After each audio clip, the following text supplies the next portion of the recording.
Hi guys, നമ്മളെല്ലാവരും ആകാംക്ഷയോടെ കാത്തിരുന്ന നോട്ടിഫിക്കേഷൻ വന്നിരിക്കുകയാണ്. CSEB നോട്ടിഫിക്കേഷൻ പബ്ലിഷ് ചെയ്തിരിക്കുകയാണ്. ഒരുപാട് ഒഴിവുണ്ട് അല്ലേ? നമ്മൾ കാത്തിരുന്നതിൻ്റെ ഒരു ഫലം കിട്ടിയെന്ന് വേണമെങ്കിൽ പറയാം. അത്രയും അധികം ഒഴിവുകളാണ് ഇപ്രാവശ്യം റിപ്പോർട്ട് ചെയ്തിരിക്കുന്നത്. ഓൾറെഡി നോക്കാം. നമുക്ക് സെക്രട്ടറിക്ക് 3 ഒഴിവുണ്ട്. അതുപോലെ തന്നെ അസിസ്റ്റൻറ്റ് സെക്രട്ടറിക്ക് 15 ഒഴിവാണുള്ളത്. ജൂനിയർ ക്ലർക്കിന് 264 ഒഴിവുകൾ റിപ്പോർട്ട് ചെയ്തിട്ടുണ്ട്. സിസ്റ്റം അഡ്മിനിസ്ട്രേറ്റർ 1 ഒഴിവുണ്ട്. ഡാറ്റ എൻട്രി ഓപ്പറേറ്റർ 7 ഒഴിവും. ടൈപ്പിസ്റ്റ് തസ്തികയിലേക്ക് 1 ഒഴിവാണുള്ളത്.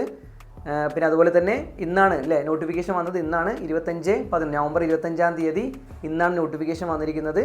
അപേക്ഷ സമർപ്പിക്കേണ്ട അവസാന തീയതി 10-ാം തീയതി ജനുവരി 10, 2025 വരെ എല്ലാവർക്കും അപേക്ഷിക്കാം. പിന്നെ എങ്ങനെ അപേക്ഷിക്കേണ്ടതെന്ന് അറിയാലോ, ഓൺലൈൻ വഴിയാണ് കേട്ടോ. നമ്മളെല്ലാവരും 1 ടൈം രജിസ്ട്രേഷൻ ചെയ്യാം.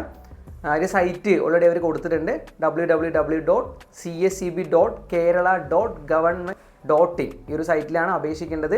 അപ്പോൾ എല്ലാവരും നേരത്തെ തന്നെ അപേക്ഷിക്കുക, ഒരുപാട് ലേറ്റ് ആക്കരുത്. അതുപോലെ തന്നെ ബാങ്ക് ജൂനിയർ ക്ലർക്കിന് അപേക്ഷിക്കേണ്ട ഒരുപാട് ബാങ്കുകളുടെ ലിസ്റ്റ് വന്നിട്ടുണ്ട്. അപ്പോൾ എല്ലാവരും പഠിച്ചു തുടങ്ങുക. ഇനി ഒട്ടും സമയം കളയാനില്ല. പെട്ടെന്ന് തന്നെ എപ്പോൾ വേണമെങ്കിലും ഇനി അടുത്ത എക്സാം ഡേറ്റ് വേണമെങ്കിൽ പബ്ലിഷ് ചെയ്യാം. സമയം കളയാതെ എല്ലാവരും പഠിച്ചു തുടങ്ങുക. മാക്സിമം നമ്മുടെ കോഴ്സിൽ ജോയിൻ ചെയ്യുക, പഠിക്കുക. എന്തെങ്കിലും ഡൗട്ട് ഉണ്ടെങ്കിൽ നിങ്ങൾക്ക് നമ്മളെ കോൺടാക്റ്റ് ചെയ്യാം.